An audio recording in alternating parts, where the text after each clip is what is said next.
मूंद कर देखना अंधों की तरह देखना नहीं है। पेड़ की छाया में व्यस्त सड़क के किनारे तरह तरह की आवाज़ों के बीच कुर्सी बुनता हुआ एक अंधा संसार से सबसे अधिक प्रेम करता है। वह कुछ संसार स्पर्श करता है और बहुत संसार स्पर्श करना चाहता है। तो दोस्तों, ये कवितांश था विनोद कुमार शुक्ल। चूँकि आप जानते हैं कि उनको साहित्य अकादमी दिया जाना तय हुआ है, अर्थात वो हिंदी के महनीय कवि और उपन्यासकार रहे हैं। दीवारों में खिड़की रहती थी उनका एक उपन्यास है जिसको 1999 में साहित्य अकादमी दिया गया था, और अब उनको पूरे उनके साहित्यिक कर्म के लिए उनको साहित्य अकादमी दिया जा रहा है। ये महत्वपूर्ण प्रश्न आपका CUT UG में बन सकता है, इसलिए इसको बताना मैंने महत्वपूर्ण समझा। उनकी कविता का अंश आपसे पढ़ा। तो दोस्तों नमस्कार, आपका स्वागत है महामना एकेडमी के इस लर्निंग प्लेटफॉर्म पे। जैसा कि आप जानते हैं कि हम हिंदी भाषा पढ़ रहे थे और हिंदी भाषा में हमने एक एक करके जो हिंदी भाषा के खंड उन पर चर्चा कर रहे थे। यहाँ समास का दूसरा भाग है, अर्थात मैंने पहले खंड में समास के बारे में जो हिंदी के समास होते हैं उन पे चर्चा कर ली थी, और अंतिम समास रहेगा था आपका तत्पुरुष समास। उसको किताबों में पहले पढ़ा दिया जाता है, लेकिन मैंने उसको समझा कि उसमें कई सारे भाग हैं, यानी उसको भी 6 भागों में बांटा गया है, तो इसलिए मैंने उसको अलग रखा। तो दोस्तों समास के बारे में आप पढ़ चुके हैं कि समास क्या होता है। 2 शब्दों के मेल से बना है। सम धन आस, यानी पद का संक्षिप्तीकरण करना, यानी पद को संक्षेपित करना ही समास कहलाता है। और जब 2 अलग अलग भागों में बांट दिया जाता है तो उसे ही समास विग्रह कहते हैं। कुल मिलाकर आप परिचित हो गए होंगे। आप नहीं देखें तो जाकर मेरा वीडियो देखिए, उसमें मैंने समास को बहुत ही अच्छे से सरल तरीके से आपको समझाया हुआ है। तो अब हम चढ़ते हैं तत्पुरुष समास पे। तत्पुरुष समास क्या होता है, उसकी कुछ नियम है, जान लेना जरूरी होता है कि पदों की प्रधानता के आधार पर समास कितने प्रकार के होते हैं। वैसे तो हमने 6 प्रकार से पढ़ लिए हैं, आपको बता दिया, ये 6वां समास है आपका। लेकिन कभी कभी पूछ देता है कि पदों की प्रधानता के आधार पर समास कितने प्रकार के होते हैं। तो दोस्तों इस चीज़ को आपको याद करना बेहद ज़रूरी है कि पदों की प्रधानता के आधार पर 4 प्रकार के होते हैं। कैसे? जैसे हम पढ़ते हैं पहला पद और दूसरा पद, यानी समास में 2 पद होते हैं। एक पहला पद होता है और एक दूसरा पद होता है ना। तो कहते हैं कि 4 पद कैसे होंगे। तो पहला पद क्या होगा, प्रथम पद ये हो गया, इसको प्रथम पद कहते हैं, इसको कहते हैं प्रथम पद, और इसको क्या कहते हैं, द्वितीय पद, है ना, द्वितीय पद कहते हैं। और इसको दोस्तों पूर्व पद भी कहते हैं, इसको पूर्व पद भी कहते हैं, और इसको पर पद भी कहते हैं, है ना। तो ये शब्दावली जाना जरूरी है। इसको कहते हैं पर पद। इस तरीके से ये पहला पद हो गया, दूसरा पद हो गया। इस भाषा शैली को आपको समझना है। अगर पूर्व पद दे दिया, पर पद दे दिया प्रश्न में आपके, तो आप समझ नहीं पाएंगे, तो प्रश्न आपका गलत हो जाएगा। तो यहाँ पर समझना है कि पदों की प्रधानता के आधार पर 4 प्रकार के समास होते हैं। वो कौन कौन से होते हैं? वो होता है प्रथम पद प्रधान समास। उसमें कौन सा आता है जिसमें प्रथम पद क्या होता है, अव्ययी समास में। अव्ययी भाव जो समास है उसमें हमने क्या परिभाषा में पढ़ा था कि उसमें पहला पद क्या होगा, प्रधान होता है। प्रथम पद क्या होगा आपका, जो ये वाला पद होगा इन दोनों में से, तो ये आपका क्या होगा, प्रधान होगा। प्रथम पद क्या होगा, प्रधान होगा। फिर उसको क्या कहते हैं, अव्ययी भाव समास कहते हैं। दूसरे में प्रथम पद जो होगा अव्ययी भाव समास होगा, क्योंकि उसमें उपसर्ग के रूप में जो अव्यय होता है हमने बताया हुआ है। प्रथम पद में जैसे अव्यय हो, जैसे यथाक्रम है, तो यथा आपका क्या है, वो अव्यय है और उपसर्ग के रूप में जुड़ा हुआ है। यथाक्रम यानी क्रम के अनुसार, है ना। आप समझ रहे होंगे मैं क्या बताना चाहता हूँ। तो पदों की प्रधानता का 4 प्रकार होते हैं। एक तो प्रथम पद होता है, प्रथम पद प्रधान समास, उसमें अव्ययी भाव समास होता है। और द्वितीय पद प्रधान समास कौन सा होता है, तत्पुरुष समास होता है। उसमें कौन कौन से 2 होते हैं, उसमें 2 भाग होते हैं इनके। इसमें क्या होता है, द्वितीय पद प्रधान होगा, कर्मधारय और द्विगु समास। कर्मधारय और द्विगु समास ये इन्हीं के भाग हैं, यानी इन प्रथम पद जिसमें प्रधान होगा वो अव्ययी भाव समास होगा।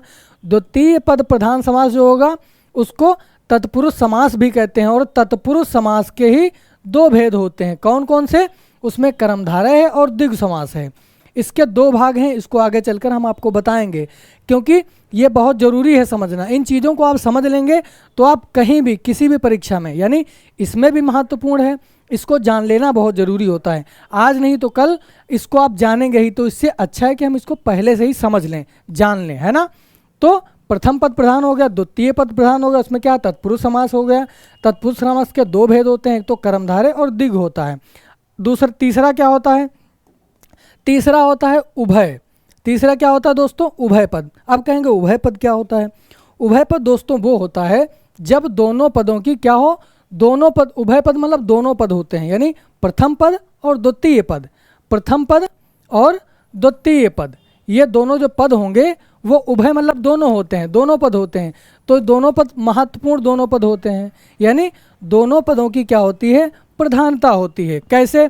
जैसे हमने द्वंद्व समास में पढ़ा हुआ है। द्वंद्व समास में क्या होता है? द्वंद्व समास में दोनों पद क्या होते हैं? दोनों पद प्रधान होते हैं, है ना। तो उभय का मतलब होगा दोनों चीज़ें प्रधान हो, है ना। उभय पद अर्थात दोनों पद उसमें प्रधान होंगे। जैसे उसमें द्वंद्व समास होगा, क्योंकि द्वंद्व समास में दो पद होते हैं, है ना, तो दोनों पदों की प्रधानता होती है। आपको बताए थे हम कि और शब्द का लोप जब कहीं पड़े दिखलाए, क्या बताए थे आपको हम? और शब्द का लोप जब कहीं पड़े दिखलाए, द्वंद्व उसी को जानिए जैसे बकरी गाय, है ना। और होता है पहचानने के लिए, तथा होता है ना, और क्या होता है? अथवा होता है, और फिर या भी होता है, तो ये सब किसके हैं? द्वंद्व को पहचानने के अव्यय, द्वंद्व को पहचानने के अव्यय, है ना। तो ये क्या होते हैं? ये आपके अव्यय हैं। ये किसके लिए हैं? द्वंद्व समास के लिए। इस आप पहचानना होगा तो आप समझ जाएंगे। जब विग्रह करेंगे तो उसमें आएगा राम और श्याम, माता और पिता, इस तरीके से जो शब्द होंगे इनसे आप पहचान रहे कि द्वंद्व समास क्या होता है। मैंने परिभाषा में आपको बहुत अच्छे से बताया हुआ है ना। यहाँ पर समझते हैं, यहाँ पर उभय पद हो गया। पहले में हो गया प्रथम पद, यानी पदों के आधार पर चार प्रकार के प्रथम पद प्रधान समास, द्वितीय पद प्रधान समास, फिर है उभय पद प्रधान समास और अभय पद। अभय पद में क्या होगा? अभय पद में यानी उभय पद ही होगा। यहाँ पर उभय पद अप्रधान, यानी दोनों में से प्रधान कोई नहीं होगा। आप समझ रहे होंगे कि अगर दोनों पद प्रधान नहीं होते हैं तो वो तीसरी की तरफ इशारा करते हैं, और जब दोनों पदों को छोड़ करके जब कोई तीसरा या अन्य अर्थ निकलता है तो वहाँ पर बहुव्रीहि समास होता है दोस्तों। वहाँ पर क्या होता है? बहुव्रीहि समास होता है। तो हमने पढ़ लिया कि पदों के आधार पर चार प्रकार के होते हैं, हिंदी में 6 प्रकार के होते हैं। उसमें क्या होता है? उसमें वही जो उसके भाग बताए गए हैं हमने उसमें बताया हुआ है। आपको क्या बताया है? उसमें बताया है कि कर्मधारय अव्ययी भाव समास होगा, किसमें? प्रथम पद में, क्योंकि वो पहला पद प्रधान है। दूसरा है उभय पद, दूसरा है क्या है? द्वितीय पद प्रधान है। तो द्वितीय पद में कौन सा है? द्वितीय पद में दोस्तों है कर्मधारय और क्या है? कर्मधारय है और क्या है दोस्तों? आपका द्विग समास है। कर्मधारय और यहाँ पर क्या है? द्विग समास है ना। और तब उभय पद में क्या होता है? उभय पद में द्वंद्व समास होगा, क्योंकि दोनों पद क्या है? उसमें प्रधान होते हैं, है ना। फिर है अभय पद उभय पद अप्रधान होगा। उभय पद अप्रधान का मतलब होगा कि दोनों पदों को छोड़कर जब कोई तीसरा अर्थ निकलता है उसका, तो वहाँ पर बहुव्रीहि समास होगा। और फिर आप पढ़ लिए पदों के आधार पर फिर होता है मूल रूप से 5 प्रकार के होते हैं। बस आपको इतना याद कर लेना जरूरी है कि पद के आधार पर 4 प्रकार के होते हैं और मूल रूप से कितने होते हैं? 5 प्रकार के होते हैं। उसमें कौन होता है? उसमें केवल समास होता है, अव्ययी भाव समास होता है, तत्पुरुष समास होता है, और क्या होता है? पद, यानी कि मूल रूप से मुख्य रूप से कौन कौन से होते हैं? केवल समास होता है, अव्ययी भाव समास होता है, तत्पुरुष समास होता है। तत्पुरुष समास के बाद क्या होता है? तत्पुरुष समास में 2 भेद होते हैं। तत्पुरुष समास के 2 भेद होते हैं। एक तो समानार्थीकरण तत्पुरुष होता है और एक होता है व्याधिकरण तत्पुरुष समास होता है। अर्थात क्या होता है कि केवल समास हो गया, है ना। क्या हो गया? केवल समास हो गया। और दूसरा क्या हो गया? दूसरा दोस्तों हो गया आपका अव्ययी भाव समास और तत्पुरुष समास। केवल अव्ययी क्या होगा? केवल, इधर देखते हैं, केवल केवल समास और दूसरा अव्ययी अव्ययी समास हो गया। फिर तीसरा क्या है, तत्पुरुष हो गया, तत्पुरुष हो गया। तत्पुरुष के दो भेद होते हैं, तत्पुरुष के क्या होंगे, दो भेद होंगे। एक क्या होगा, समानार्थी होगा, समानार्थीकरण तत्पुरुष। तत्पुरुष के दो भेद इस तरीके से लिखते हैं ताकि स्पष्ट आ जाए, है ना। तत्पुरुष के दो भेद होंगे, एक क्या होगा आपका, एक होगा समानार्थीकरण तत्पुरुष, ये आप समझ लीजिए, है ना, समानार्थीकरण। और दूसरा क्या होता है, व्याधिकरण, व्याधिकरण, व्याधिकरण। फिर इसमें क्या होता है, समानार्थी में क्या होगा, समानार्थीकरण में क्या होगा, समानार्थीकरण में क्या होगा, कर्मधारय और दिग होगा, कर्मधारय और दिग समास होगा, दिग समास होगा। ये दो भाग किसके हैं, ये समानार्थीकरण तत्पुरुष के होंगे। और व्याधिकरण में कौन कौन से आएंगे, व्याधिकरण के 6 भेद हो जाते हैं। 6 भेद कौन कौन से होंगे वो आपको कारक के आधार पर बताएंगे, 6। और फिर चौथा क्या है, द्वंद्व समास, और पांचवा क्या है, बहुव्रीहि समास। तो ये हो गया आपका। फिर चौथा क्या है यहाँ पर इसको देख लीजिए, चौथा क्या होगा आपका, द्वंद्व, चौथा हो गया द्वंद्व समास, द्वंद्व हो गया। और क्या है आपका, बहुव्रीहि हो गया। पांचवा क्या होगा, बहुव्रीहि, बहुव्रीहि हो गया, है ना। तो समझ लिए कि मुख्य रूप से, मूल रूप से कौन कौन से, केवल समास, अव्ययी भाव समास, तत्पुरुष समास। तत्पुरुष के दो भेद होंगे, समानार्थीकरण और व्याधिकरण। तो समानार्थी में कर्म और दिग होगा। फिर व्याधिकरण में कौन से होंगे, व्याधिकरण में कारक के अनुसार 4-6 प्रकार के होते हैं, वो आपको बताएंगे आगे, द्वंद्व समास और बहुव्रीहि समास। तो ये 5 प्रकार हो गए, केवल, अव्ययी, तत्पुरुष। तत्पुरुष के भेद होते हैं 2, समानार्थी, व्याधिकरण। और व्याधिकरण में क्या होता है, वो 6 आएंगे प्रकार कारक के आधार पर, और कर्म और दिग समानार्थी के आधार पर आते हैं। और ये क्या होगा, द्वंद्व और बहुव्रीहि समास। तो आगे हम चर्चा करते हैं। ये बताना इसलिए ज़रूरी है दोस्तों, इनकी आवश्यकता पड़ती है आपको, कभी कभी पूछ देता है डायरेक्ट प्रश्न, तो आप कर लेंगे, है ना, कि मूल रूप से समास कितने प्रकार के होते हैं। तो मूल रूप से 5 प्रकार के होते हैं, लेकिन पदों के आधार पर 4 प्रकार के होते हैं। और हिंदी में जो पढ़ाए जाते हैं वो आपको 6 प्रकार के होते हैं। तो तत्पुरुष समास की परिभाषा क्या होती है, इसको आप समझ लीजिए। जिस समास समस्त पद का या समस्त पद का उत्तर पद जो होगा, अर्थात बाद का पद होगा, अर्थात पर पद होगा। आप भाषा शैली से परिचित होते जाएंगे तो चीज़ें स्पष्ट होती जाएंगी। जिस समास का उत्तर पद यानी बाद वाला पद, पूर्व पद और उत्तर पद, ये हो गया, क्या हो गया, पूर्व पद, है ना, पूर्व पद। और ये क्या हो गया आपका, उत्तर पद, उत्तर पद। शब्दावली से आप परिचित होना बहुत जरूरी है आपका। जिस समास का उत्तर पद यानी ये वाला पद क्या हो, प्रधान हो, ये क्या हो, उत्तर पद प्रधान हो, है ना, उत्तर पद प्रधान हो, पूर्व पद गौण हो, यानी इसका कोई विशेष महत्व नहीं होता है। अधिकतर तत्पुरुष समास में द्वितीय पद का ही महत्व अधिक होता है, यानी दूसरा जो पद होता है, उत्तर पद होता है, उसका ही महत्वपूर्ण योगदान होता है इसमें, वह तत्पुरुष समास कहलाता है। यानी जिसमें दूसरा पद प्रधान होगा वो आपका क्या कहलाएगा, तत्पुरुष समास कहलाएगा। ऐसे समास में दोनों पदों के बीच लगने वाला जो कारक चिन्ह होता है, कारक चिन्ह जो होगा वो लुप्त होता है। कारक चिन्ह क्या होता है दोस्तों, वो लुप्त होता है, हटा हुआ होता है, मालूम नहीं देता है हमको। इसीलिए क्या कहते हैं, इसीलिए इनको तत्पुरुष समास कहते हैं। तो तत्पुरुष समास की मुख्य विशेषता क्या है, उसमें दूसरा पद प्रधान होगा और जो समास के बीच में जो कारक चिन्ह लगते हैं उनका लोप होता है। तो क्या होगा, दूसरा पद प्रधान, दूसरा पद प्रधान होगा, और क्या होगा दूसरी बात कि कारक चिन्ह का लोप, कारक चिन्ह का लोप होगा। बस आपको परिभाषा नहीं याद होती है तो कोई बात नहीं है, आप इन 2 बिंदुओं को याद रखिए। दूसरा पद प्रधान होगा और कारक चिन्हों का लोप होगा, जिससे आपको परिभाषा तत्पुरुष समास की समझ में आ गई होगी। अब चलते हैं, बेहद महत्वपूर्ण एक क्या बोलते हैं, ये आपका सूची है, सूची है, इसको याद कर लीजिए आप, क्योंकि इसको पढ़ाना जाना है, लेकिन यहाँ पर ही आप समझ लीजिए, इसको और भी बता दिया जाएगा क्योंकि ये बहुत महत्वपूर्ण है।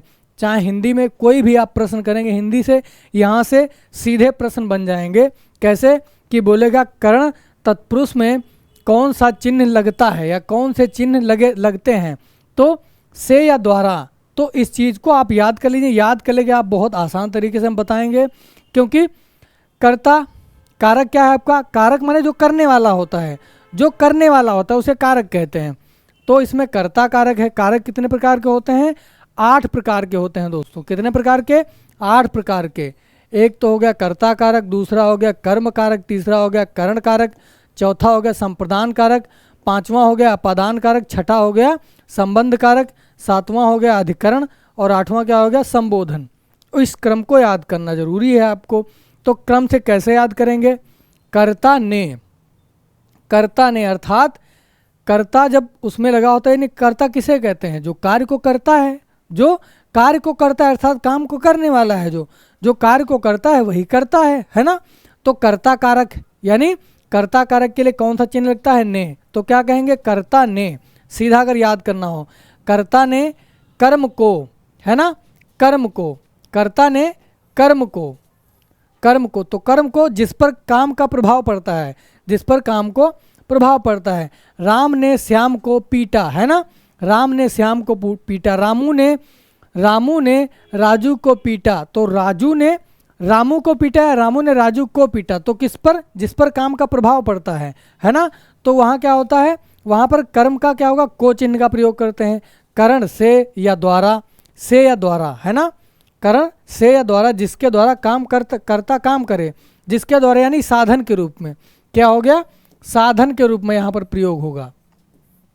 साधन याद रखेंगे तो करण का मतलब समझेंगे से या द्वारा, यानी कि क्या कहें, अगर उदाहरण के स्वरूप समझें तो कह लीजिए कि श्याम दिल्ली को रेलगाड़ी के द्वारा जाता है या रेलगाड़ी से जाता है ना। तो यहाँ क्या होगा, करण कारक कौन से हो गए, से या द्वारा। संप्रदान को या के लिए, है ना। अपादान से अलग होने के अर्थ में, यानी पेड़ से पत्ता गिरता है तो पेड़ से अलग हो रहा है, अलगाव हो रहा है, तो जहाँ पर अलगाव की बात होगी वहाँ पर से कौन सा होगा, अपादान होगा। हालांकि से कर्ण में भी लिखा है, तो कर्ण साधन के रूप में प्रयोग होता है और यहाँ अलगाव के रूप में प्रयोग होगा अपादान। और संबंध कारक क्या हो गया, काकी के, नानी ने, रारी रे। तो अक्सर इसको ट्रिक के माध्यम से याद रखिए, है ना। तो काकी से हमारा संबंध होता है, काकी चाची को कहते हैं, नानी तो संबंध की बात होगी, और रारी रे, तो इसको ट्रिक के माध्यम से काकी के, नानी ने, रारी रे, यानी संबंध कारक ही हो गया। काकी से यानी काकी के, नानी ने, इस ट्रिक के माध्यम से काकी से क्या होता है, संबंध होता है हमारा, हम भतीजे होते हैं, वो हम उनको काकी कहते हैं, है ना। तो इस तरीके से याद करें, संबंध वाली बात है ना, संबंध कारक। तो नानी ने, तो ये क्या हो गया आपका संबंध कारक हो गया। रारी रे, तो इन सारी बातों को याद करने के लिए आपको बहुत आसान ट्रिक के माध्यम से हमने आपको बता दिया है कि किस तरीके से संबंध किससे होगा, काकी के से होगा, नानी ने से होगा और रारी रे से होगा, यानी अन्य पदों से इसका संबंध होता है। अधिकरण क्या हो गया, में या पर, तो क्रिया का आधार माना जाता है, इसमें क्रिया के आधार पर बताया जाता है अधिकरण। और संबोधन में क्या होता है, हे, अरे, अजी या हो। संबोधन यानी किसी को जब आप बुलाते हैं तो कहते हैं मालिक या अरे भैया, है ना। तो अजी सुनते हो, इस तरीके से इन शब्दों का जब प्रयोग होगा तो वहाँ पर संबोधन कारक होगा। लेकिन हमको 6 प्रकार से पढ़ना है, तो इसमें से 2 प्रकारों को हटाना है। वो कौन कौन से, एक तो कर्ता कारक को हटा दीजिए आप। यहाँ पर आपको बस इसको याद कर लेना है कि कर्ता कारक कौन सा चिन्ह प्रयोग होता है, ने का प्रयोग होता है ना, हमने आपको बता दिया है। लेकिन तत्पुरुष समास में हम केवल 6 आधारों पर तत्पुरुष समास को समझेंगे। और ये अंत वाला हटा दीजिए, सिर्फ समझने के लिए यहाँ पर, क्योंकि हमको 6 ही बिंदु पढ़ने हैं तत्पुरुष समास में। तो पहले पद को हटाइए अर्थात कर्ता कारक को हटाइए और संबोधन को हटाइए। तो हमको क्या क्या पढ़ना है, कर्म कारक के आधार पर, करण के आधार पर, संप्रदान के आधार पर, अपादान, संबंध और अधिकरण, यानी 6 प्रकार से हमको पढ़ना है। तो हम कौन कौन से पढ़ेंगे, कर्ता ने, उसको हटा दीजिए, कर्म को करण से द्वारा, संप्रदान कारक को के लिए, अपादान से अलग होने के अर्थ में, संबंध कारक काकी के, नानी ने, रारी रे, है ना। अधिकरण क्या है, में या पर, क्रिया का आधार। तो अब हम समझते हैं आगे चल करके, इसको आप याद कर लिए होंगे, मुझे उम्मीद है ऐसी आपको याद ही होगा, है ना, क्योंकि आप पढ़ के आए हुए हैं हिंदी भाषा में, तो इसको तो ये मुख्य आधार समझ लो है कारकों को समझने के लिए।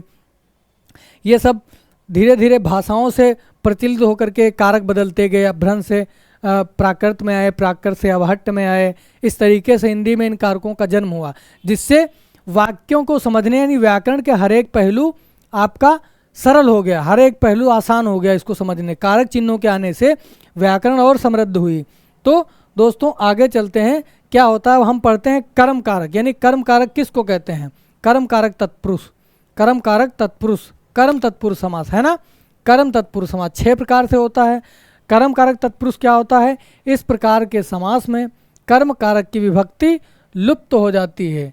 कर्म कारक की विभक्ति क्या होती है, लुप्त हो जाती है ना, क्योंकि उसमें बताया गया है कि कारक चिन्हों का प्रयोग नहीं होता है, दूसरा पद प्रधान होता है और कारक चिन्हों का लोप होता है। हमने ये बात आपको बताई हुई है। तो कर्म कारक तत्पुरुष है, तो इसमें कर्म को किससे कहा गया है, कर्ता ने कर्म को, यानी को शब्द का जब आप पकड़ लेंगे, को शब्द, इस को शब्द को याद रखेंगे तो आप समझ जाएंगे कि इसमें कर्म तत्पुरुष है, कर्म तत्पुरुष आप समझ जाएंगे।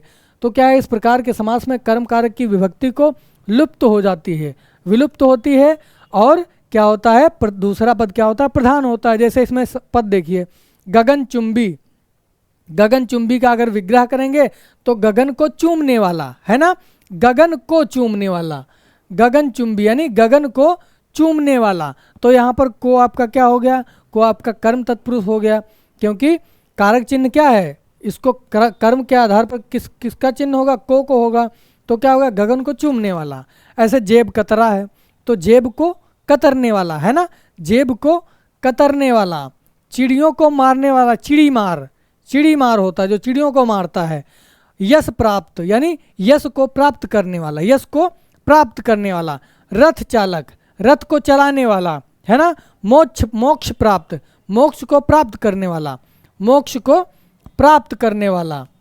तो ये कुछ महत्वपूर्ण उदाहरण आपके हैं समझने के लिए, बहुत आसान है, बहुत सरल है, आप समझ गए होंगे। अगर आपको कारक चिन्ह आते हैं तो आप इस चीज़ को हल कर लेंगे, कोई दिक्कत नहीं होगी। गगन चुंबी, गगन की चुंबी नहीं होगा, गगन को चूमने वाला, क्योंकि गगन की कोई चुंबी नहीं होती है, अर्थात गगन को चूमने वाला कोई व्यक्ति ही होता है। तो जेब कतरा, जेब को कतरने वाला, है ना, जेब कतरा, जेब को कतरने वाला। चिड़ी मार, चिड़ियों को मारने वाला। यश प्राप्त, यश को प्राप्त करने वाला, है ना, यश को प्राप्त करने वाला। रथ चालक, रथ को चलाने वाला। तो जब को कारक का प्रयोग होगा तो वहां पर क्या होगा, कर्म कारक आपका हो जाएगा, यानी कर्म कारक तत्पुरुष समास वहां पर हो जाएगा आपका। इसके माध्यम से आप समझ गए होंगे। अगला बिंदु क्या है, बहुत ही आसान और सरल है, उसको भी समझ लेते हैं। आपने पढ़ा कर्म तत्पुरुष, अब चलते हैं करण तत्पुरुष। करण तत्पुरुष क्या होता है, करण तत्पुरुष इस प्रकार के समास में करण कारक ही विभक्ति द्वारा लुप्त हो जाता है। तो सीधी बात है, क्योंकि कारक चिन्हों का इसमें लुप्त हो जाता है, लोप हो जाता है। तो क्या होगा, सूर रचित, यानी सूर के द्वारा, हमने पढ़ा हुआ है के द्वारा, है ना, के द्वारा या से, के द्वारा या से। करण में क्या पढ़ा है, से या के द्वारा। जब हम किसी के द्वारा से यानी साधन के रूप में कार्य करते हैं, तो सूर रचित यानी सूर के द्वारा रचित, यानी सूर के द्वारा रचित जो रचना हुई है वो किन के द्वारा हुई है, सूर के द्वारा, सूर के द्वारा रचित है रचना, तो सूर रचित हो गया। करुणा पूर्ण हो गया, तो करुणा से पूर्ण, है ना, करुणा से पूर्ण यानी करुणा से भरा हुआ, करुणा से भरा हुआ। शोकग्रस्त, शोक से ग्रस्त, शोक से ग्रस्त, शोकग्रस्त, है ना, रोगग्रस्त, रोग से ग्रस्त, है ना, शोकग्रस्त, रोगग्रस्त। तुलसीकृत, तुलसी द्वारा रचित या कृत, तुलसी द्वारा कृत। देखो जब विग्रह में जो चीज़ लिखी होगी, ये चीज़ महत्वपूर्ण याद रखनी है। जैसे हमने यहाँ कह दिया कि तुलसी द्वारा रचित, इधर लिखा है कृत, तो कृत ही माना जाएगा। अगर उधर विकल्प दिया होगा तो आप कृत में ही लगाएंगे, क्योंकि समस्त पद जो होता है उसी के अर्थ को हम विग्रह करते हैं, ना कि कोई तीसरा अर्थ बताते हैं उसमें, है ना। तो इसमें अगर तुलसी कृत लिखा है तो यहाँ पर तुलसी द्वारा कृत ही लिखा जाएगा, ना कि तुलसी द्वारा रचित नहीं कहा जाएगा, कृत ही कहा जाएगा। रस भरा, है ना, रस भरा, रस से भरा हुआ, रस से भरा हुआ। रेखांकित, रेखा से अंकित, है ना, रेखांकित, रेखा से अंकित। रोग पीड़ित, रोग से पीड़ित। तो ये आपके क्या हैं, करण तत्पुरुष हैं, करण तत्पुरुष समास है ना, करण तत्पुरुष समास है। यदि आप कारक चिन्ह अच्छे से पढ़ लेंगे तो बहुत कठिनाई नहीं होगी आपको। अगला है संप्रदान। संप्रदान क्या होता है? संप्रदान होता है दोस्तों के लिए, संप्रदान होता है के लिए, है ना, संप्रदान के लिए के अर्थ में लिया जाता है। संप्रदान, इस प्रकार के समास में संप्रदान कारक विभक्ति जैसे के लिए विलुप्त होती है। सीधी सी बात है, सभी पदों में, समस्त पदों में कारक चिन्हों का लोप होगा, द्वितीय पद प्रधान होगा। तो यदि हमको कारक चिन्ह पता है तो आप तत्पुरुष समास के हर भेद को आप पढ़ लेंगे। यानी 6 भेद होते हैं। कर्म ने, कर्ता ने कर्म को, कर्ता को हटाना है तो कर्म हो गया, संप्रदान या जो भी आपके हैं, अधिकरण, संबंध, इन सबको आप पहचान जाएंगे। तो आप अगर वो जो मैंने आपको सूची दी हुई है उसको याद कर लेंगे तो कोई टेंशन लेने की ज़रूरत ही नहीं है आपको, है ना। संप्रदान अलग अलग देख लेते हैं कि कौन कौन से उदाहरण हैं आपके। उदाहरण आपके महत्वपूर्ण है, इसलिए इसको बताना यहाँ पर जरूरी होता है। परिभाषा तो आप पढ़ ली है, लेकिन उदाहरण की चर्चा नहीं करेंगे तो बात समझ में ही नहीं आएगी। और अधिकतर हमसे समास पूछता है। तो समस्त पद इधर है, इधर विग्रह है, तो क्या होगा, विधान सभा, है ना, विधान के लिए सभा। विधान की सभा नहीं होती है, क्योंकि विधान की सभा होती ही नहीं है। विधान के लिए, यानी विधान के लिए सभा होती है। ऐसे ही विधान परिषद होता है, विधान के लिए परिषद होती है, ना कि विधान की परिषद होती है। क्या होता है, आप अर्थ को बहुत अच्छे समझ के चलिए। अगर थोड़ा भी आप का की कर दिए तो आपका बिल्कुल अनर्थ हो जाएगा, अर्थ का अनर्थ हो जाएगा और आपका सवाल गलत हो जाएगा। विधान सभा यानी विधान की सभा, ऐसे होता है विधान परिषद, विधान के लिए परिषद, हाँ, विधान के लिए परिषद होता है। गौशाला यानी गो के लिए शाला, आलय या घर, गौशाला, गो के लिए शाला। शाला शब्द का प्रयोग बिल्कुल इसी अर्थ को लेंगे आप। वहाँ गौ के लिए घर नहीं करेंगे, आवास नहीं करेंगे या आलय नहीं करेंगे। विद्या आलय यानी विद्या के लिए आलय, तो विद्यालय हो गया, है ना। हथकड़ी, तो हाथ के लिए कड़ी, तो हथकड़ी हो गया। यज्ञ वेदी, यज्ञ के लिए वेदी। स्नान घर, स्नान के लिए घर, है ना। यहाँ घर प्रयोग, स्नान ग्रह अगर होता तो ग्रह ही प्रयोग होता दोस्तों। अगर यहाँ पर ग्रह लिखा होता गृह, यहाँ पे लिखा होता गृह, और इधर आप घर लिख दिए होते तो ये गलत हो जाता। इधर भी ग्रह ही लिया जाता, इधर भी ग्रह ही लिया जाता, है ना। तो स्नान गृह या स्नान घर जो इस समस्त पद में होगा उधर वही हम विच्छेद करेंगे, नहीं तो अर्थ हमारा गलत हो जाएगा, व्याकरणिक दृष्टि से गलत हो जाएगा। वैसे समझने के लिए तो कुछ भी गलत नहीं होगा, है ना। लेकिन हमको व्याकरण पढ़ लें तो व्याकरण में नियमावली चलती है, उसके कुछ नियम होते हैं, उसी आधार पर उसको वर्गीकृत किया गया है। तो क्या हो गया, राह खर्च यानी राह के लिए खर्च। तो क्या हो गया, संप्रदान में तत्पुरुष में उसमें के लिए शब्द का लोप होता है, तो आप विच्छेद यदि अच्छे से कर लेंगे, राह का खर्च नहीं होगा, राह के लिए खर्च होगा, है ना, राह के लिए खर्च होगा। अब कहते हैं राह खर्च दीजिए मुझे, यानी राह के लिए, रास्ते में जब हम चलेंगे तो उसका खर्च दीजिए, का नहीं के होगा, राह के लिए खर्च। देशभक्ति, देश के लिए भक्ति होती है ना, देश के लिए भक्ति, देश की भक्ति नहीं होती, देश के लिए भक्ति। प्रयोगशाला, प्रयोग के लिए शाला, है ना। तो ये क्या हो गया आपका, ये संप्रदान तत्पुरुष हो गया दोस्तों। संप्रदान हो गया। पढ़ते हैं अपादान। अपादान में क्या होता है, अपादान तत्पुरुष में वही विभक्ति का लोप होगा। वो कौन सी होती है, से। हमने बताया है से अलग होने के अर्थ में। क्या होता है, से अलग होने के अर्थ में, से अलग होने के अर्थ में। से का प्रयोग कैसे होता है, से अलग, अलग होने के अर्थ में, है ना, अलग होने के अर्थ में, अलग होने के अर्थ में। इसको पहचानने से अलग होने के अर्थ में से का प्रयोग कहाँ होगा, इसका प्रयोग अलग होने के अर्थ में होता है ना, अलग होने के अर्थ में। बिल्कुल आप उसको पढ़ेंगे जब विग्रह करेंगे, जल से हीन, है ना, मुक्तहीन।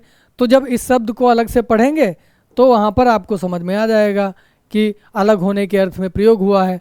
तो आप समझ जाएंगे यहाँ पर कौन सा है, अपादान। संप्रदान के लिए अपादान से अलग होने के अर्थ में, है ना। बिल्कुल आप सत्र में बहुत आसानी से श्रद्धापूर्वक इसको देखिए, है ना, क्योंकि ये विषय बहुत सहज और सरल है। बस आपको थोड़ा सा अपने मस्तिष्क का प्रयोग करना है ना। तो चीज़ें आपकी बोर नहीं होना है, कतई बोर हो जाएंगे तो कोई दिक्कत आपको सामना करना पड़ेगा। ये कि आप पढ़ के आए हैं कारक चिन्ह और आप समझ ही नहीं पा रहे हैं अपादान में क्या प्रयोग होगा या अधिकरण में क्या प्रयोग होगा और या फिर कर्ण तत्पुरुष में क्या होगा, संप्रदान में क्या होगा, तो आप समझ नहीं पाएंगे तो बहुत गलत हो जाएगा आपसे। और इन सब चीज़ों के लिए बस आप अगर कारक की सूची अगर याद कर लेते हैं तो आपका कोई दिक्कत नहीं होगी। कारक सूची में पहला वाला हटाना है और अंत वाला हटाना है, बाकी जो क्या होंगे, बाकी तत्पुरुष समास के भेद हो जाएंगे। तो जलहीन, जल से हीन, है ना, पदच्युत, पद से मुक्त या हटा हुआ, दोष मुक्त, दोष से मुक्त, गुणहीन, गुण से हीन, चिंता मुक्त, चिंता से मुक्त, बलहीन, बल से हीन, है ना। तो ये क्या हो गया आपका संप्रदान, अपादान हो गया। अब अगला क्या है, अपादान के बाद क्या है दोस्तों, संबंध। संबंध में आपको बताया है किससे संबंध होता है, काकी के, नानी ने, रारी रे। तो ये क्या हो गया आपके, इसको संबंध से आप समझ जाएंगे। जहाँ पर प्रयोग होगा काकी के, नानी ने, रारी रे, तो क्या होगा वहाँ पर संबंध होगा, संबंध तत्पुरुष समास होगा वहाँ पर, है ना। तो आप समझ जाएंगे इससे, उस विभक्ति का बस इसका लोप हो जाएगा। इसका जब आप लोप कर देंगे तो यही आपका एक संक्षिप्त पद बन जाता है। तो इधर राजभवन हो गया, है ना, राजा का भवन, सभापति, सभा का पति, है ना, यानी सभा के लिए पति नहीं होता, सभा का पति होता है वो, है ना। अब यहाँ पर आप इसको अगर विच्छेद अच्छे से कर लेंगे तो बहुत ही आसान और सरल हो जाएगा। सभा के लिए पति नहीं होगा, सभा का पति होगा। राजभवन, राजा के लिए भवन नहीं होता है ना भाई, राजा के लिए भवन कैसे होगा, सिर्फ राजा के लिए भवन अगर होगा तो उसमें सिर्फ राजा का घर तो होगा नहीं, उसमें रानी भी होंगी, उनके लड़के भी होंगे, उनके और भी लोग होंगे परिवारजन के। इसीलिए राजा का भवन, है ना, राजा के लिए नहीं होगा, राजा का भवन, यानी जो भवन होगा उसमें राजा का भी एक भाग अलग से होगा, तो राजा का भवन हो गया, है ना। तो राजा के लिए भवन सिर्फ राजा के लिए नहीं होगा, अर्थात राजा का भवन होगा, उसमें जो घर होगा उसमें एक राजा का भी होगा, तो सभापति हो गया, सभा का पति हो गया, के लिए नहीं होगा, का होगा, सभा का पति। लोकनायक, लोक का नायक, वीर पुत्र, वीर का पुत्र, है ना। राज दरबार, राज का दरबार, राजा का दरबार, माफ़ी चाहूँगा, राजा का दरबार। ग्रामवासी, ग्राम का वासी, है ना। चंद्रोदय, चंद्र का उदय। राजाज्ञा, राजा की आज्ञा, है ना, राजा की आज्ञा। और इसमें एक चीज़ याद रखिए, लोकनायक है तो एक वचन का प्रयोग होता है समझने के लिए। जैसे लोकनायक, लोक का नायक, तो इसमें एक वचन का ही प्रयोग होगा। सभा का पति, सभा का पति, जो मुख्य होगा वो एक ही होगा। राजा का भवन वो एक ही होगा। तो इससे आप स्पष्ट कर लेंगे कि हमको के लिए करना है कि का करना है ना। तो यहाँ पर अधिकार वाली बात आ जाएगी, है ना। तो इसीलिए संबंध में क्या होगा, अधिकार वाली बात आ जाएगी। तो वहाँ पर क्या होगा आपका, वहाँ पर संबंध तत्पुरुष समास हो जाएगा। चंद्र का उदय यानी चंद्रोदय, है ना, चंद्र का उदय, अकेला ही चंद्र का उदय हो रहा है, चंद्र का उदय, है ना। राजाज्ञा, राजा की आज्ञा, राजा की आज्ञा, है ना। तो यह क्या हो गया आपका, संबंध तत्पुरुष हो गया। और संबंध के बाद क्या होगा, अधिकरण होगा, अधिकरण तत्पुरुष। इस समास में अधिकरण कारक विभक्ति का लोप होता है ना, विलुप्त हो जाती है। जैसे ग्रामवास, तो ग्राम में वास, है ना, ग्रामवास, ग्राम में वास। नरोत्तम, नर में जो उत्तम है ना। कवि श्रेष्ठ, कवियों में जो श्रेष्ठ है। रणसूर, रण में जो सूर है। आप बीती, आप पर बीती। नगरवास, नगर में वास। काल प्रवीण, काल में प्रवीण, है ना, काल प्रवीण यानी अपने काल में जो प्रवीण है। वनवास, वन में वास करने वाला, है ना, वन में वास करने वाला। तो आप समझ गए होंगे कि अधिकरण तत्पुरुष में जो विभक्तियां कौन कौन सी थी, में होती है ना, अधिकरण में पर, है ना, में पर होती है। और अंत में क्या होता है आपका, मैं कुछ प्रश्न कराऊंगा आपको। आप समास पढ़ लिए हैं अच्छे से, अब चलते हैं, चर्चा करते हैं कि इनके प्रश्न कैसे बनते हैं या किस तरीके से प्रश्न बनते हैं, उनको हम देख लेते हैं। तो यहाँ पर आप समझ गए 6 प्रकार से 6 प्रकार से अगर फिर से देखना हो तो आपको रिवाइज करवा देते हैं हम। आप इस चीज़ को अच्छे तरीके से याद कर लिए होंगे। यह याद कर लेंगे, मुझे उम्मीद ऐसी है कि कर्ता को हटाना, पहले पढ़ लेंगे पूरे कारक चिन्ह, है ना, कारक चिन्ह पूरे पढ़ लेंगे हम, उसके बाद पहला वाला हटाना है और अंत वाला हटाना है, तब आपके 6 प्रकार बनेंगे तत्पुरुष के, है ना। तो कर्ता ने कर्म को करण या कारक से द्वारा, संप्रदान कारक को के लिए अपादान से अलग होने के अर्थ में, संबंध तो आप समझते ही हैं, काकी के नानी ने रारी रे, अधिकरण अधिकरण में पर, तो संबोधन है रे भो, तो संबोधन को हटाना है और क्रम से याद करने वाला ऊपर वाला हटाना है, कर्ता कारक हटाना है। तो क्या हो गया, कर्म कारक, करण कारक, संप्रदान कारक, अपादान कारक और संबंध कारक, और क्या हो गया, अधिकरण कारक। तो इन सब की चर्चा हम कर चुके हैं। क्या कर चुके हैं दोस्तों, कर्म तत्पुरुष में क्या होता है, कर्म तत्पुरुष में क्या होता है कि जो समासिक पद कर्म तत्पुरुष में जो कारक चिन्ह को है, आप को पकड़ लेंगे तो आप समझ जाएंगे, गगन चुंबी गगन चूमने वाला, जेब कतरा जेब को कतरने वाला, चिड़ी मार, इस तरीके से कर्म हो गया आपका।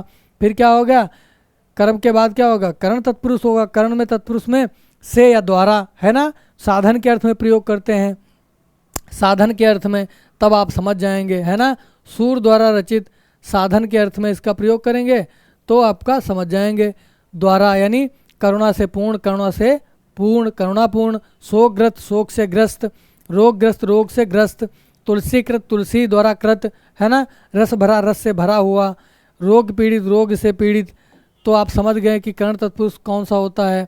फिर संप्रदान है, अलग होने के अर्थ में होता है। संप्रदान अलग नहीं, अपादान अलग होता है दोस्तों, संप्रदान गलत हो गया, अपादान अलग होने के अर्थ में होता है।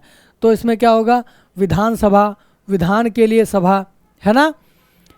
एक शब्द होता है मंत्री परिषद, तो मंत्री के लिए परिषद होता है, मंत्री की परिषद नहीं होती है, क्योंकि परिषद में सभी का उसमें योगदान होता है, मंत्री के लिए परिषद नहीं होती है ना, मंत्री के लिए परिषद होती है, मंत्री की परिषद नहीं होती है ना। तो उस चीज़ को याद रखना है। ऐसे विधान परिषद होता है तो विधान के लिए परिषद होगा, है ना, विधान के लिए सभा होगा, विधान के लिए मंत्री नहीं होगा, विधान की मंत्री, विधान की परिषद होगी, है ना। विधान गौशाला होगा, गो के लिए शाला, है ना, हथकड़ी, हाथ के लिए कड़ी, यज्ञ, यज्ञ वेद, यज्ञ के लिए वेद, स्नान गृह या स्नान घर, स्नान के लिए घर। तो आप समझ गए होंगे संप्रदान वाली बात। फिर होगा अपादान, अपादान अलग होने के अर्थ में होता है दोस्तों।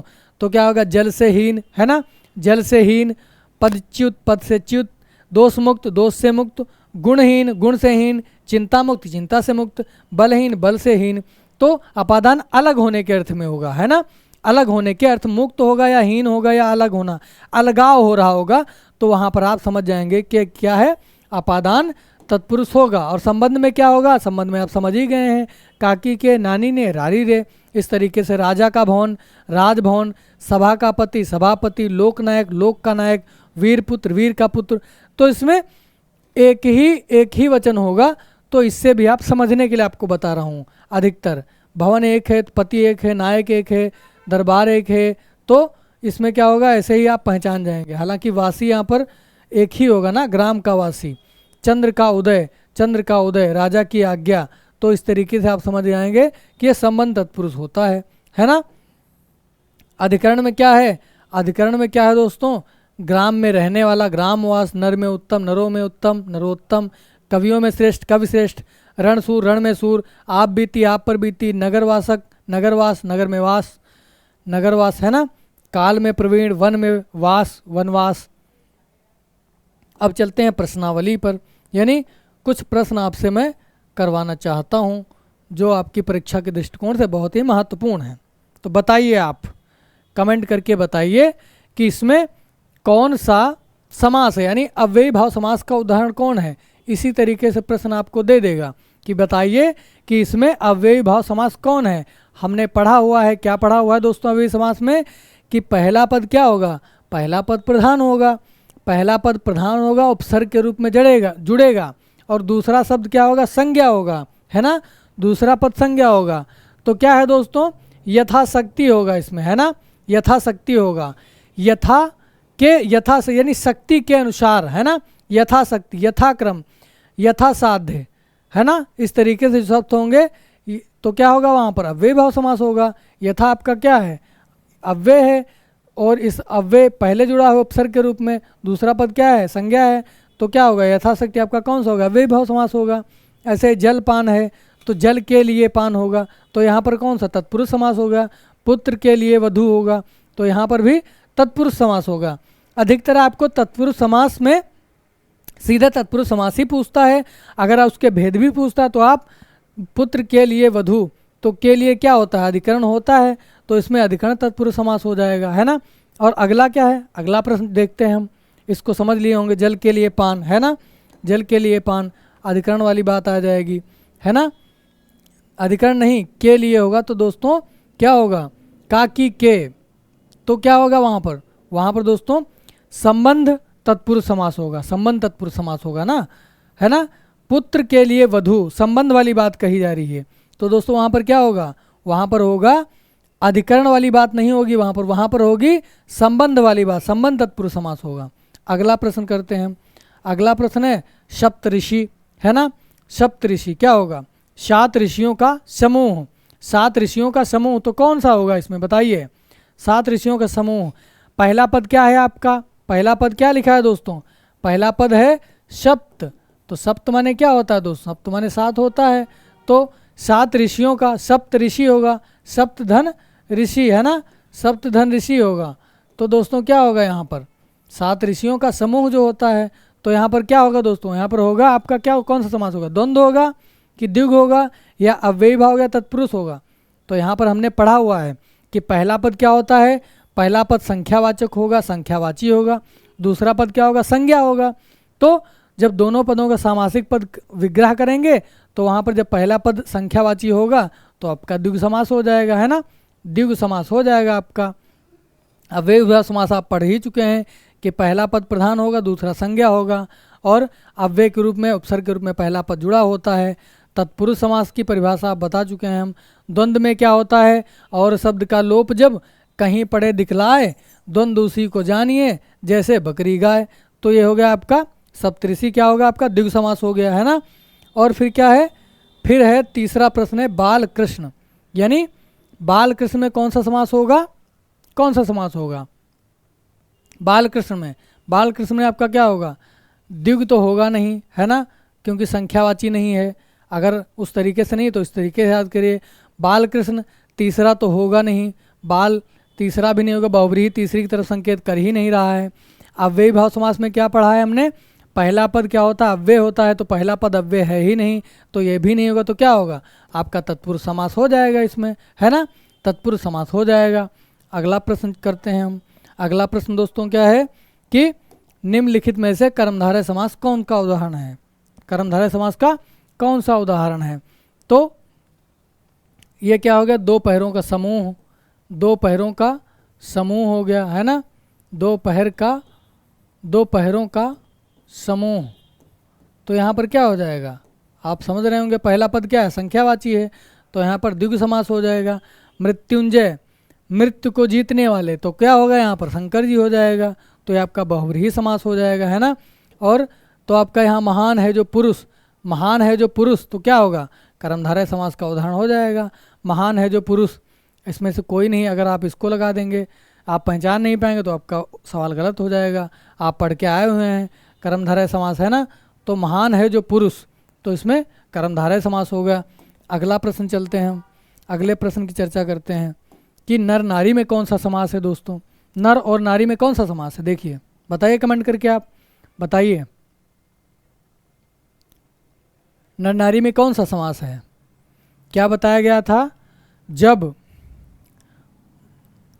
द्वित्व होता है, नर नारी, है ना, तो इसमें क्या नर और नारी, नर और नारी, तो क्या होगा यहाँ पर द्वंद्व समास होगा, नर और नारी, है ना, नर और नारी, द्वंद्व क्या हो रहा है, देखिए द्वंद्व हो रहा है ना, 2 चीज़ें, दोनों पद प्रधान हैं, नर और नारी, दोनों का महत्वपूर्ण है, दोनों प्रमुख हैं, दोनों पद क्या हैं, प्रमुख हैं। नर यानी नर और नारी, इसमें दोनों पद क्या हैं, दोनों पद प्रधान हैं। अगर एक को हटा देंगे तो एक का महत्व ही नहीं रह जाएगा, आपका गलत हो जाएगा। संक्षेपण गलत हो जाएगा, आपका समस्त पद गलत हो जाएगा। नर नारी में से किसी एक को यदि हटा दोगे तो समस्त पद बनेगा ही नहीं। तो इसीलिए तो क्या होता है, द्वंद्व समास में दोनों पदों की क्या होती है, प्रधानता होती है दोस्तों। अगर एक भी पद आप लुप्त कर देंगे तो समस्त पद बनेगा ही नहीं। जैसे इसमें नारी को हटा दोगे तो सिर्फ नर बचेगा। तो इन दोनों की महत्व होती है, तो द्वंद्व समास यहाँ पर होगा, बहुव्रीहि होगा ही नहीं, अव्ययी भाव होगा ही नहीं, क्योंकि दोनों पद प्रधान हैं, तत्पुरुष तो होगा ही नहीं। तो दोस्तों इसमें क्या है, इसमें द्वंद्व समास आपका है। और छठा प्रश्न क्या है, तत्पुरुष समास में कौन सा प्रधान होता है, हम लोग पढ़ चुके हैं। तत्पुरुष में क्या होता है दोस्तों, दोनों पद प्रधान नहीं होते हैं, दोनों पद नहीं होते हैं ना, ये भी होगा। इसमें क्या होगा, दूसरा पद प्रधान होगा, दूसरा पद प्रधान होगा। और कारक चिन्हों का क्या होगा, कारक चिन्हों का लोप होता है। बस हमको विभक्ति यदि आती विभक्त करना आ जाएगा तो हम पहचान जाएंगे कि इसमें कौन सा कारक प्रयोग हुआ है दोस्तों। अगला प्रश्न क्या है, वीर भोग्या वसुंधरा, वीर भोग्या वसुंधरा है ना। वसुंधरा माने क्या होता है, वसुंधरा माने पृथ्वी होती है ना, धरा होती है। वीर भोग्या यानी, तो इसमें तत्पुरुष समास कौन, इसमें तत्पुरुष समास होगा दोस्तों, तत्पुरुष होगा है ना, तत्पुरुष होगा। दिग्ग तो होगा नहीं। अगर मान लो इसको नहीं पहचान पा रहे हैं तो इसको नहीं पहचान पा रहे हैं तो यहाँ से देखिए, दिग्ग तो संख्यावाची तो है नहीं, इसको हटाइए। वीर भोग्या वसुंधरा तीसरी की तरफ इशारा भी नहीं कर रहा है, वीर भोग्या वसुंधरा है ना, द्वंद्व भी नहीं है, द्वंद्व भी नहीं है ना, तो आपको तत्पुरुष समास हो जाएगा। यदि इस तरीके से प्रश्न आता है ना, और आप समझ नहीं पा रहे हैं कि इसमें कौन सा समास है, आप यदि भ्रमित हो जा रहे हैं तो सभी एक एक चारों विकल्पों को हल करिए आप। द्विगु समास तो होगा नहीं, संख्यावाची है नहीं, तीसरे बिंदु की तरफ इशारा करना है तो बहुव्रीहि भी नहीं होगा, और शब्द की बात यहाँ पर आ ही नहीं है। वीर भोग्या वसुंधरा, अगर द्वंद्व समास होता तो दोनों पद क्या होते, महत्वपूर्ण होते, तो दोनों पद महत्वपूर्ण है ही नहीं, दोनों पद प्रधान है ही नहीं, इसको भी हटा दिए तो क्या हो गया, तत्पुरुष समास आपका निकल करके आ जाएगा, है ना। अगला प्रश्न क्या है, सुबह शाम में कौन सा समास है, क्योंकि सुबह शाम में कौन सा समास है, देखिए सुबह और शाम में क्या है, बहुव्रीहि तो होगा नहीं। अगर मान लो हल करने का तरीका अगर आता है आपको, सीधा उत्तर आ रहा है तो आप लगाइए, लेकिन बिल्कुल अगर तत्पुरुष समास होगा उसमें कई प्रकार पूछ ले कि अधिकरण तत्पुरुष कौन सा होगा, अपादान होगा कौन सा होगा, या संप्रदान कौन सा होगा, तो उसमें आपको बहुत सचेत होकर करना है। आपको बस पहचानना है कि कारक चिन्ह कौन सा लगा है और कौन सा कारक किस में आता है। इस चीज़ को याद कर लोगे तो आपका तत्पुरुष संबंधित प्रश्न गलत नहीं होगा दोस्तों। यहाँ पर क्या, सुबह शाम में कौन सा समास है, कौन सा समास है, यहाँ पर द्वंद्व समास है दोस्तों। कैसे, क्योंकि दोनों पद क्या हैं, प्रधान है दोस्तों, दोनों पद प्रधान हैं। यदि सुबह को हटाएंगे शाम को हटाएंगे, अलग अलग करेंगे तो आपका सही नहीं होगा, तो सुबह और शाम होगा। तो सुबह शाम कौन सा होगा समास, द्वंद्व समास होता है, क्योंकि दोनों पद प्रधान है ना। बहुव्रीहि तो होगा नहीं। अव्ययी भाव, क्योंकि दोनों अव्ययी में एक ही पद प्रधान होता है, कर्मधारय नहीं होगा। तो सुबह शाम में कौन सा समास होगा, द्वंद्व समास होगा दोस्तों, क्योंकि सुबह और शाम दोनों का महत्व है। गोधन में कौन सा होगा, गोधन में कौन सा होगा दोस्तों समास, इसमें इस विकल्प में क्या होगा,